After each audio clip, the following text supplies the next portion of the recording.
اعوذ باللہ من الشیطان الرجیم، بسم اللہ الرحمن الرحیم۔ شروع اللہ کے نام سے جو بڑا مہربان نہایت رحم کرنے والا ہے۔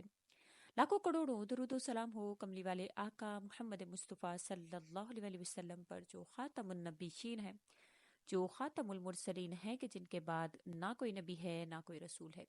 لاکھوں کروڑوں درود و سلام ہو آل بیت پر۔ السلام علیکم۔ آج ویڈیو لے کر میں آپ کی خدمت میں حاضر ہوئی ہوں۔ وہ ایک ایسا عمل ہے جو آپ نے 7ویں روزے میں کرنا ہے انشاءاللہ تعالی۔ کون سے ایسے اعمال ہیں جو آپ صبح فجر سے لے کر عشاء تک انشاءاللہ تعالی کریں گے تو آپ کا پورا دن انشاءاللہ اچھا گزرے گا۔ اللہ کریم آپ کی تمام تر پریشانیوں کو ختم فرمائیں گے۔ آپ کی وہ حاجات جو آپ اللہ سے مانگتے ہیں انشاءاللہ تعالی پوری ہوں گی۔ اپنے ویڈیو کو اینڈ تک دیکھنا ہے۔ حضرت ابو سعید خدری رضی اللہ تعالیٰ عنہ سے روایت ہے، فرمایا ابن آدم جب صبح کرتا ہے تو تمام اعضاء زبان سے کہتے ہیں، اے زبان، ہم تمہیں اللہ کا واسطہ دیتے ہیں کہ تو درست رہیو، کیونکہ تو درست رہی تو ہم بھی درست رہیں گے، لیکن اگر تو درست نہ رہی تو ہم بھی درست نہ رہیں گے۔ اگر کسی انسان کی زبان ذکر اذکار میں مشغول رہتی ہے، اللہ کی عبادت میں مشغول رہتی ہے، تو اس انسان کا سارا دن اچھا گزرتا ہے۔ یہ نبی کریم صلی اللہ علیہ وسلم کی حدیث مبارکہ ہے کہ زبان جو ہے اگر تو وہ اللہ کے ذکر میں رہے گی تو انشاءاللہ تعالیٰ اس کے مطابق اس پر اچھے معاملات جو ہیں وہ ہوتے رہیں گے، اس کے تمام تر کاموں میں آسانیاں ہوں گی۔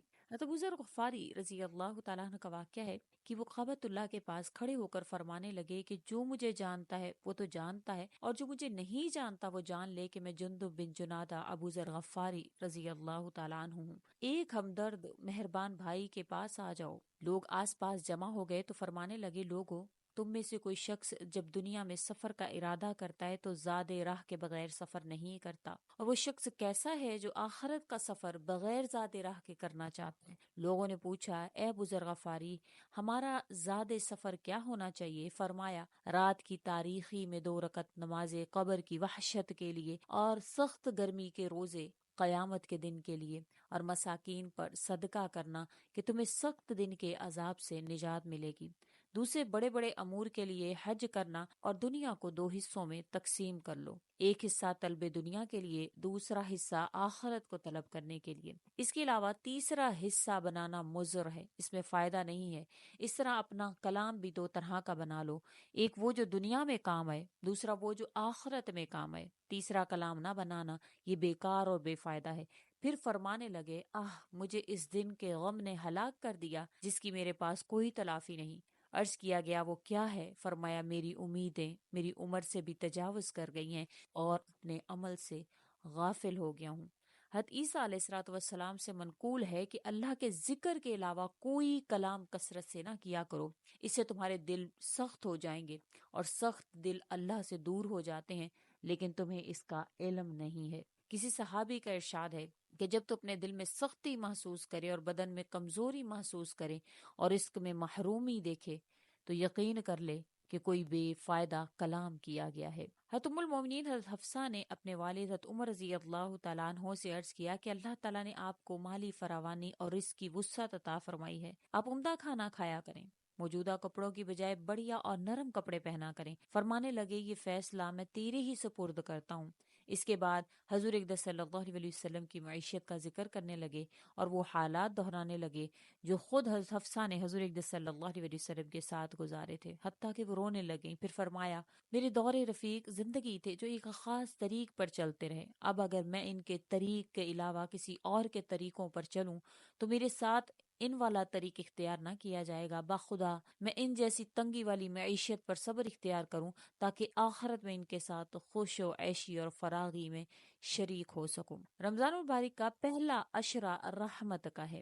اللہ تعالیٰ اس کی رحمتیں، اس کی برکتیں آپ کو لوٹنے کی توفیق عطا فرمائیں۔ آپ اللہ تعالیٰ سے ہر وہ چیز پائیں جس کا آپ ارادہ رکھتے ہوں، لیکن آخرت کے لیے بھی ساتھ ساتھ کوشش کرتے رہیں کہ بے شک دنیا آخرت کی کھیتی ہے۔ دنیا کے لیے بھی کوشش کریں، جس طرح ابو ذر غفاری رضی اللہ تعالیٰ عنہ نے فرمایا کہ 2 حصوں میں اپنی زندگی کو ڈیوائیڈ کریں، ایک تو دنیا کو گزارنے میں اور دوسرا آخرت کو سنوارنے میں۔ تو انشاءاللہ تعالیٰ آپ اپنے وقت کو اسی طرح سے گزاریں کہ دنیا کے لیے بھی کوشش کریں۔ ایسا نہیں ہے کہ مسلح بچھا کر غاروں میں چلے جائیں، اللہ کی عبادت کریں، اپنی زبان کو زیادہ سے زیادہ اللہ کے ذکر میں مشغول رکھیں۔ رمضان مبارک کا یہ عشرہ پہلا عشرہ رحمت کا ہے، تو اس میں جتنا ہو سکے زیادہ سے زیادہ اللہ کی رحمتوں کو لوٹنے کی کوشش کریں۔ آپ نے 7ویں روزے میں بعد نماز فجر آپ نے یہ دعا جو ہے وہ پڑھنی ہے، اللہم انی اسألک بانک مالکم وانت علی کل شیء قدیر وما تشاء من امر یکون، یہ آپ نے دعا جو ہے وہ پڑھنی ہے۔ اب بعد نماز ظہر 21 مرتبہ آپ نے یہ دعا پڑھنی ہے، اللہ اللہ اللہ الذی لا الہ الا هو رب العرش العظیم، یہ آپ نے پڑھنی ہے۔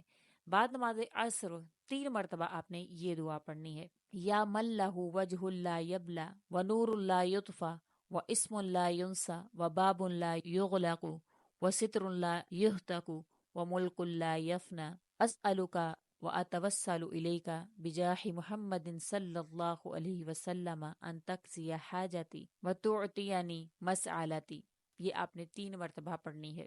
بعد نماز مغرب آپ نے 4 مرتبہ یا بدیع السماوات والارض یا ذا الجلال والاکرام یہ پڑھنی ہے۔ یا بدیع السماوات والارض یا ذا الجلال والاکرام کے حوالے سے کہا جاتا ہے کہ یہ ستاروں کا اسم اعظم ہے۔ جو انسان چاہتا ہے اس کے نصیب میں اللہ کریم ہر چیز لکھ دے تو اس کو چاہیے کہ زیادہ سے زیادہ اس ذکر کو کرے، یہ ستاروں کا اسم اعظم ہے۔ بعد نماز تراویح آپ نے 3 مرتبہ یہ دعا پڑھنی ہے، یا فارج الحمی یا کاشف الغمی یا صادق الوعدی یا موفئا بالعہدی یا منجزا للوعدی یا حی یا قیوم لا الہ الا انت، اس کو آپ نے پڑھنا ہے 3 مرتبہ۔ انشاءاللہ تعالیٰ پھر اللہ کریم سے جو مانگتے چلے جائیں گے اللہ تعالیٰ آپ کو وہ دیتے چلے جائیں گے۔ بے شک اپنے جو رمضان مبارک کے اوقات ہے ان کو اللہ کریم کی نعمت مانتے ہوئے ان کو زیادہ سے زیادہ عبادات میں گزاریں، اور عبادات کے ساتھ ساتھ اتنی ضرور کوشش رکھیں کہ صرف اور صرف اللہ کو راضی نہ کریں بلکہ اللہ کی مخلوق کے ساتھ بھی مہربان رہیں۔ بے شک اللہ کریم کی مخلوق کے ساتھ جو مہربان رہے گا تو اللہ کریم بھی اس کے ساتھ مہربان رہتے ہیں۔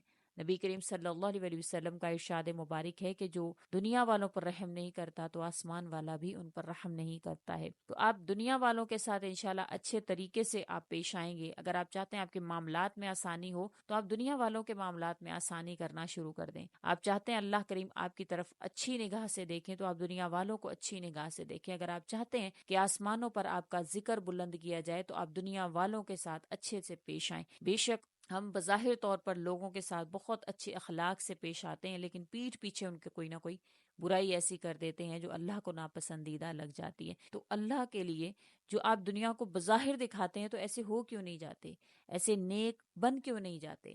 کیوں ہم اوپر سے خول چڑھا کر دنیا کے سامنے جو ہے وہ نیک بن جاتے ہیں لیکن جب ہم پسے پردہ ہوتے ہیں تو ہم پھر اپنی اصلیت کے پیچھے ہوتے ہیں؟ تو اللہ کریم ہمیں ہدایت دیں اور صحیح راستے پر چلنے کی توفیق عطا فرمائیں۔